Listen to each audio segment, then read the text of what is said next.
আশা করছি সবাই ভালো আছেন, সুস্থ আছেন। যারা GoPro 6 ইউজ করেন, মানে এটা তো অনেক পুরনো একটা মডেল। তো আমার এই GoPro 6-এ যেটা হয় যে মাঝে মধ্যে যখন ভ্লগ করি, যে লাইক বাইকে না, মানে অন্যান্য ভ্লগ যখন করি, তখন এটার মাইকের সাউন্ডটা একটু মাফেল একটা সাউন্ড আসে। মাফেল মিনস হচ্ছে আপনার চাপা বদ্ধ একটা সাউন্ড আসে।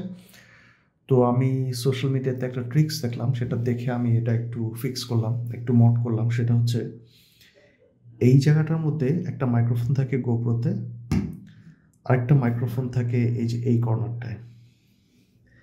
এই দুইটা কর্নারে দুইটা মাইক্রোফোন থাকে এবং এটা যদিও আমার এই বাটনগুলো নাই, কারণ ক্যামেরাটা অনেক পুরান, দুইটা একটা বাটনও নেই। তো এই দুই জায়গায় যেহেতু দুইটা মাইক থাকে, এই মাইকের ভিতরে ওয়াটারপ্রুফের একটা পলিথিনের মতো থাকে।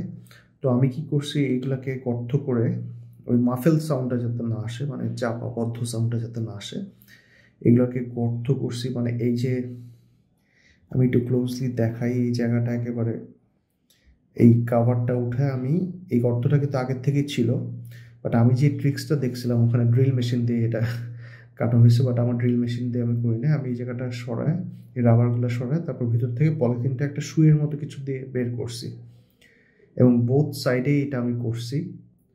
এবং ভিতরে কিন্তু মাইক্রোফোনটা অনেকটা ভিতরে করার পরে আমি যে ভিডিওটা রেকর্ড করছি, সেই ভিডিওটা রেকর্ড করে যেটা দেখলাম যে বেশ ক্লিয়ার একটা মাইকের সাউন্ড আসতেছে।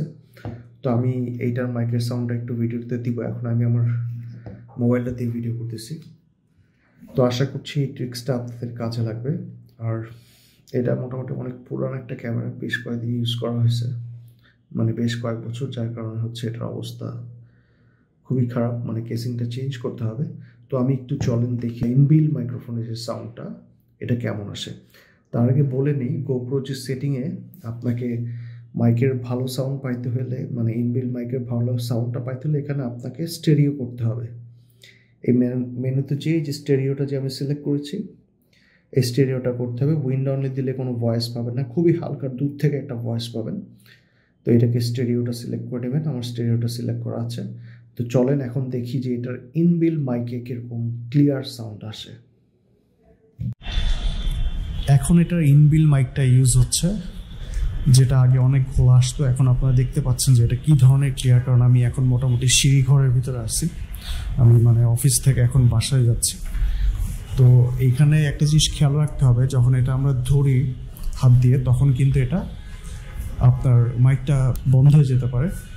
এর জন্য যে কাভারটাতে আপনারা মাউন্ট করবেন, সেই কাভারটা আপনারা একটু হালকা ড্রিল করে নিতে পারেন, তখন এরকম সাউন্ডটা ক্লিয়ার একটা সাউন্ড পাবেন। তো আশা করছি এটা সাউন্ডটা এখন অনেক ক্লিয়ার আসছে। এবার আমি একটু গ্যারেজের দিকে চলে আসলাম। একটু আগে যেহেতু সিঁড়ি ঘরে ছিলাম, ওখানে একটু রিভার্ভটা একটু বেশি আসে সাউন্ডের। তো এখন হচ্ছে এখানে আরও অনেকটা ক্লিয়ার পাবো আশা করি সাউন্ডটা। মানে একেবারে এখানে কোনো ওরকম রিভার্ভ নাই, যেহেতু সিঁড়ি ঘরে একটা আলাদা একটা বাথরুম ইফেক্ট যেটাকে বলি, ওটা যেহেতু আসে, মানে বাথরুমে গান গালি যে ইফেক্টটা আসে। তো এখন এখানে আশা করছি অনেক ক্লিয়ার আসতেছে সাউন্ড, ইভেন ইফ বাইরের সাউন্ডগুলো আসতেছে। আগে কিন্তু বাইরের কোনো সাউন্ডই আসতো না, মানে ওই ওয়াটারপ্রুফ যে কাভারটা দিয়ে থাকতো ভিতরে, ওটার কারণে বাইরের কোনো সাউন্ডই আসতো না। এখন দূরের সাউন্ডগুলো আসতেছে, প্লাস হচ্ছে আমার যে ভয়েস সেটাও বেশ ক্লিয়ার শোনা যাচ্ছে। তো আজকের ভিডিওটা এখানেই শেষ করছি। আশা করছি আমার ভিডিওগুলো আপনাদের ভালো লাগছে। আমি এখন বাসায় যাব, অফিস থেকে বাসায় যাচ্ছি। Thank you so much for watching my videos.